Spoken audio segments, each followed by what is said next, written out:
Hello, everyone, and welcome to Health Journey, where we bring you science-backed health information to help you live a healthier and longer life. You settle into bed the same way you have for years, maybe on your back with one arm behind your head, or rolled onto your right side or sprawled flat. You close your eyes believing that sleep itself is the healing part.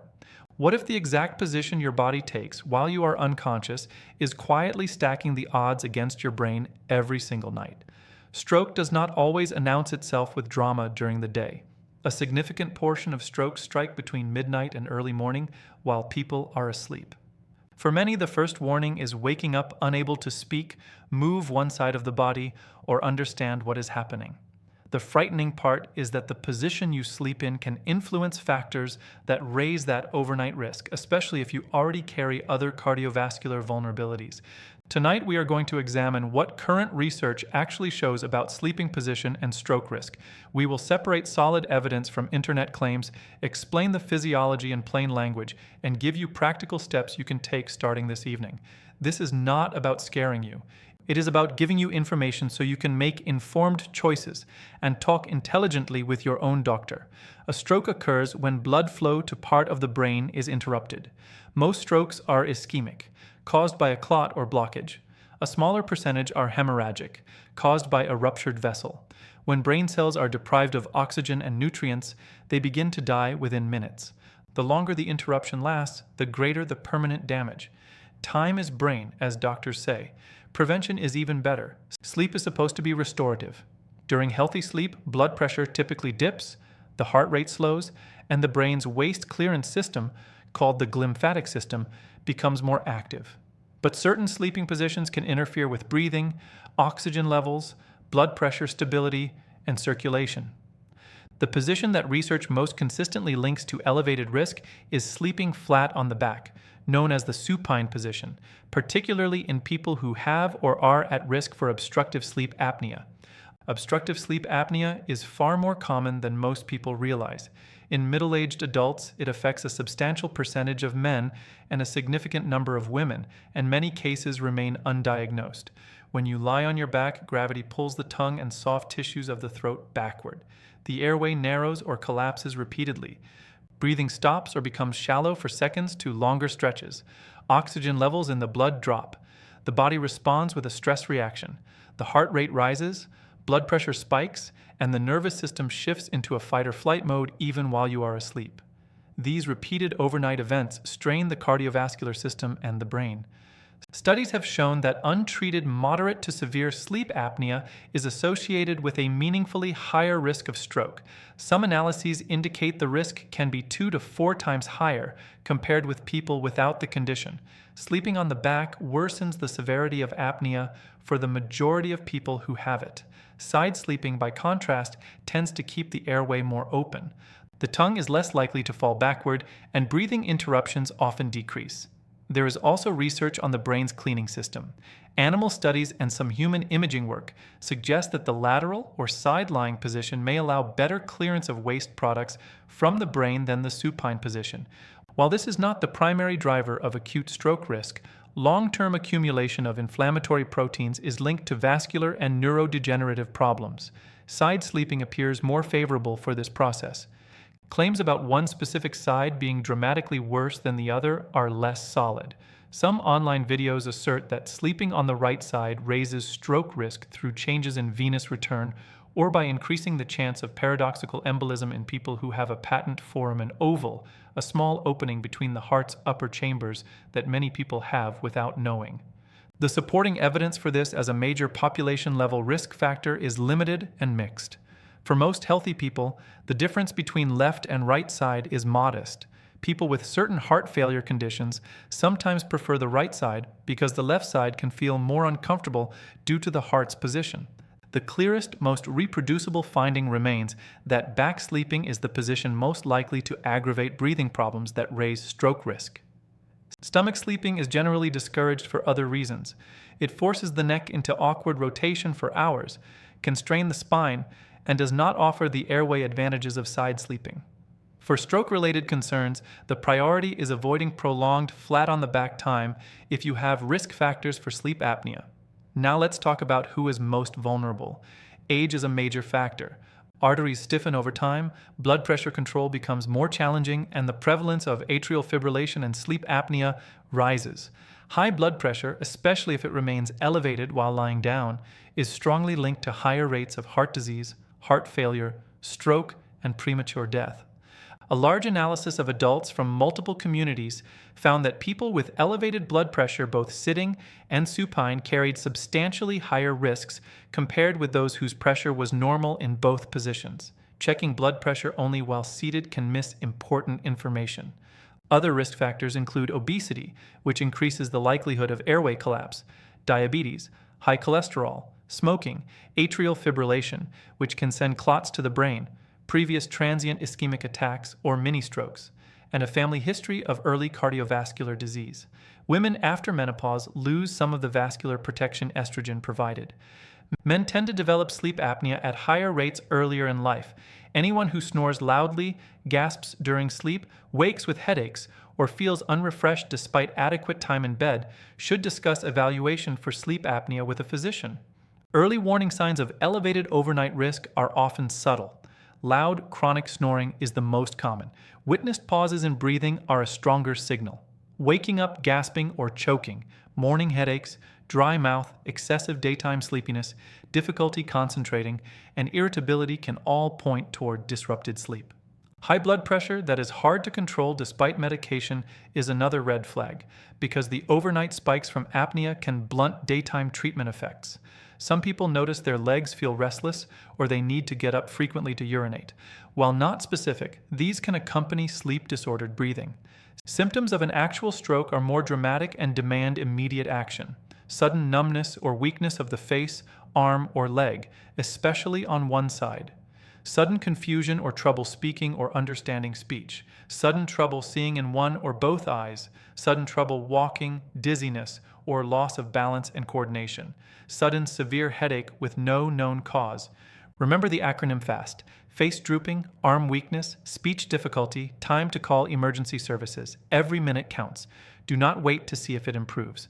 Call for help immediately. The scientific explanation centers on oxygen, blood pressure, and clot risk. Repeated oxygen desaturation during apnea episodes damages the lining of blood vessels, promotes inflammation, and encourages the formation of atherosclerotic plaques. The surges in blood pressure stress already vulnerable arteries in the brain. The fluctuating oxygen and carbon dioxide levels can trigger irregular heart rhythms in susceptible people. Over years, these nightly insults raise the odds that a clot will form or that a weakened vessel will fail at a vulnerable moment. In people who already have atrial fibrillation, the combination is particularly concerning because clots can form in the heart and travel to the brain. Prevention starts with addressing the biggest modifiable factors. If you suspect sleep apnea, get evaluated. A sleep study, either in a lab or with a home testing device, can diagnose the condition. Treatment with continuous positive airway pressure, or CPAP, is highly effective for many people and has been shown to reduce cardiovascular events in those who use it consistently. For milder or positional apnea, simple measures to keep you off your back can help. Some people sew a tennis ball into the back of a pajama top or use a specialized positional therapy device that vibrates when you roll onto your back. These approaches are not as reliable as CPAP for moderate to severe disease, but they can reduce the percentage of the night spent supine. Blood pressure control is foundational. Aim for the targets your doctor recommends, often under 130/80 for many adults with additional risk factors. Medication adherence, reduced sodium intake, regular physical activity, and maintaining a healthy weight all contribute. If your doctor has not checked your blood pressure while you are lying down, it may be worth requesting, especially if you have other risk factors. Healthy foods and nutrition support vascular health in ways that complement better sleep posture. A pattern rich in vegetables, fruits, whole grains, legumes, nuts, seeds, and fatty fish provides fiber, potassium, magnesium, and omega-3 fatty acids that help keep blood vessels flexible and blood pressure lower. The DASH and Mediterranean-style eating patterns have strong evidence for reducing stroke risk. Limit processed meats, excess added sugar, and highly refined carbohydrates that drive weight gain and inflammation. Stay hydrated, but avoid large amounts of fluid right before bed if nighttime urination is disrupting sleep. Moderate alcohol intake or eliminate it. Alcohol relaxes the throat muscles and can worsen apnea. Lifestyle habits that protect the brain include consistent sleep timing. Irregular bed and wake times, even when total sleep duration is adequate, have been linked in large studies to higher rates of heart attack, stroke, and heart failure. Aim for 7 to 9 hours for most adults with a regular schedule 7 days a week. Physical activity most days of the week improves blood pressure, insulin sensitivity, and weight control. Even brisk walking counts. Stress management matters because chronic stress elevates blood pressure and can fragment sleep. Simple practices such as a short evening wind-down routine, limited screen time before bed, and a cool, dark, quiet bedroom support better rest. Common myths need correcting. One widespread claim is that sleeping on the right side is uniquely dangerous for the heart or brain in otherwise healthy people. The evidence does not support treating it as a major independent risk factor. Another myth is that any amount of snoring is harmless. Habitual loud snoring warrants evaluation. Some people believe that as long as they feel rested, their sleep is fine.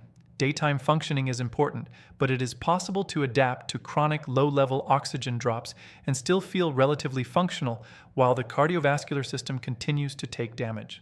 Finally, the idea that stroke only happens to people who are sedentary or overweight is false.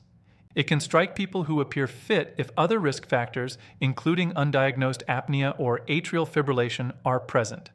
Practical daily tips you can implement right away include assessing your current sleep position. If you wake up on your back most mornings, experiment with side sleeping. Place a pillow between your knees to keep the hips aligned and reduce lower back strain. Choose a pillow height that keeps your neck in a neutral line with your spine rather than tilted up or down. If shoulder discomfort makes side sleeping difficult, try a body pillow for support or elevate the head of the bed slightly with blocks under the bed frame or a wedge pillow. Mild elevation can reduce both reflux and some airway collapse.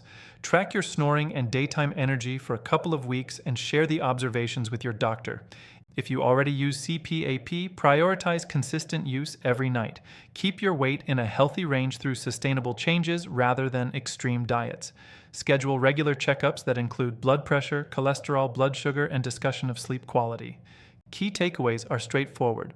Sleeping flat on the back can worsen obstructive sleep apnea, which is a proven contributor to elevated stroke risk. Side sleeping is generally preferable for airway patency and may support better brain waste clearance. The difference between left and right side is less critical for most people than simply avoiding prolonged supine time if you have risk factors. Address the big drivers, diagnose and treat sleep apnea if present, control blood pressure, maintain healthy weight and diet, stay active, and keep a regular sleep schedule. Stroke risk is multifactorial. Position is one piece, not the whole picture. Never ignore sudden neurological symptoms. Call emergency services immediately. You have the power to change habits that affect your long-term brain health. The position you choose tonight will not transform your risk overnight, but consistent choices compound. Better breathing during sleep means more stable oxygen, fewer blood pressure spikes, and a brain that gets the restorative night it needs. Combine that with the other pillars of cardiovascular health, and you give yourself the best possible odds of waking up sharp, strong, and independent for years to come. If this information helped you see your nightly routine in a new light, please like this video so more people can find it. Subscribe to Health Journey for more science-backed guidance on living longer and healthier. Leave a comment telling us what sleeping position you currently use or what questions you still have. Share this with someone you care about who might benefit. And always remember, this video is for educational purposes. It is not personalized medical advice. Talk with your own healthcare professional before making changes, especially if you have existing conditions or take medications. Your doctor knows your full history and can guide you best. Thank you for spending this time with me. Take care of yourself, prioritize that restorative sleep, and I will see you in the next video.